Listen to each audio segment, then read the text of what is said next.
Now, Dana White gave every MMA fan a treat the other day by announcing a huge slate of fights for the upcoming events, specifically the final pay-per-view of the year, which is going to take place in Las Vegas. We got the co-main event and the main event, which is Alexandre Pantoja taking on Josh Van and Merab Dvalishvili versus Petr Yan 2 to serve as the effective co-main. This is fantastic, right? This is exactly what fight fans want. They were calling for Josh Van to get the shot after his win over Brandon Royval, and it makes perfect sense. Nothing against the other competitors at 125, but Pantoja is lapping the division, and Josh Van represents a new type of challenger, new blood, and a youngster that could have the opportunity to rewrite history, I believe, by becoming the youngest champion in UFC history. I don't know. I've got to fact check that. I think that's what's at stake here. But talking about stakes, Merab defending his belt for the fourth time in a calendar year. Unprecedented.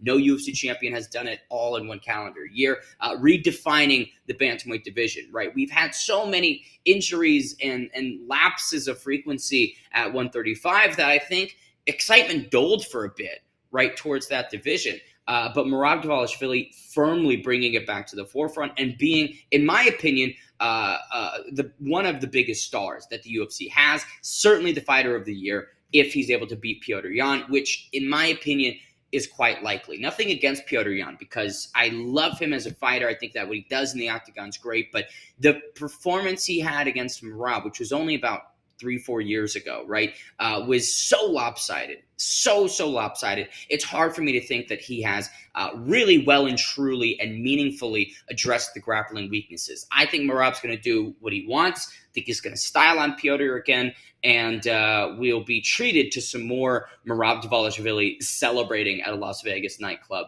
that evening. And I will add this, right? It would be the fourth title defense in a calendar year, which is history making, but I have to add Tito Ortiz defended his belt 4 times in a 10-month span across 2 years, right? So, Tito Ortiz against somebody that their reputation has dissolved and eroded after, the end of their career and their personality, words, and actions outside of the cage. But he did have this unreal accomplishment as well, and I feel like it's necessary to include that.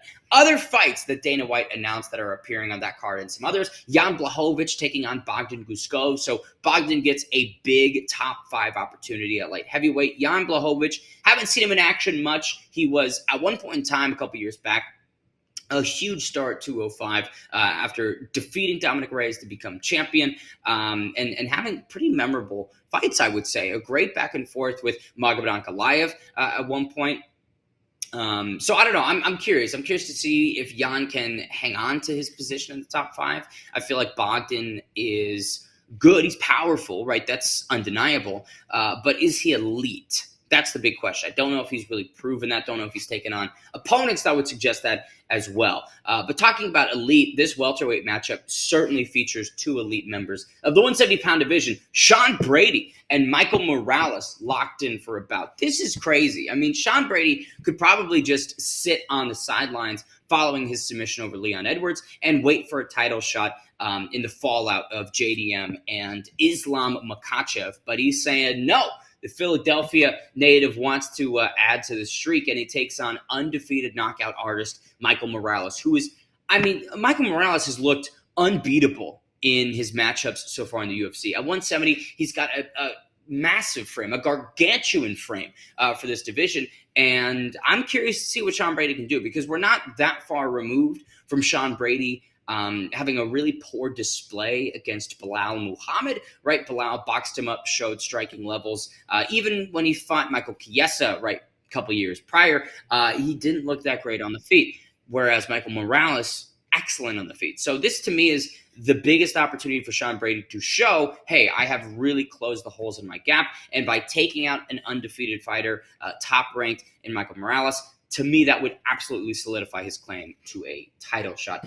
Talking about claims to title shots, a couple fighters that are trying to vie back into that golden spotlight, Brandon Moreno and Tatsuro Taira. Interesting bout that's been booked here. I think that, Taira had so much hype and then following his first setback. Got doled a little bit, but now an opportunity against a former multi-time champion. This is great for both fighters. I think Brandon Moreno gets an opportunity to take on a little bit of a younger generation, a newer class in Tatsuro Taira. And if Moreno is able to beat him and remain competitive and still at the top, I wouldn't hate another Brandon Moreno title shot at some point down the line. Obviously, I'm not saying immediately after, but this guy he's Teflon Don. You'd think most fighters would have their peaks, their valleys, and the declines, but Moreno, seems to always find a way to bounce back and look better than before. Lastly, a fight that was announced that we have to talk about. I'm like, come on, this is a treat. This is Christmas coming early, guys. Usually we don't have this amount of high-level matchmaking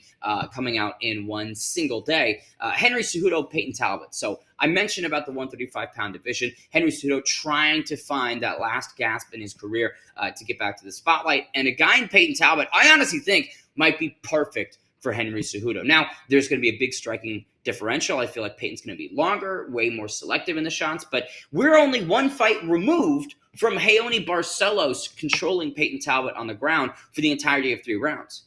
Henry Cejudo is an Olympic, wrestler, right? And he's been able to employ his wrestling to great success inside the UFC. So I don't know. I think it's a very interesting fight on paper. And Cejudo, I think, ranked 10th in the division. Peyton Talbot, unranked. Big opportunity for Cejudo to remain in the upper areas of bantamweight, and another crack at the top for Peyton Talbot. So I like everything about this fight. I think it's the crossroads for both fighters. If Peyton Talbot is unable to defeat Henry Cejudo, then you do start to ask questions about, okay, well, what exactly do we do here, and what would be his pathway back to the top? Because that's the second time he's been unable to crack into the elite of the division. And I'm not even saying Raoni Barcelos is elite, right? But I don't know. It's just it's a risky fight for Peyton, is what I'm trying to illustrate. And we could be sitting back going, ooh, we mishandled that prospect.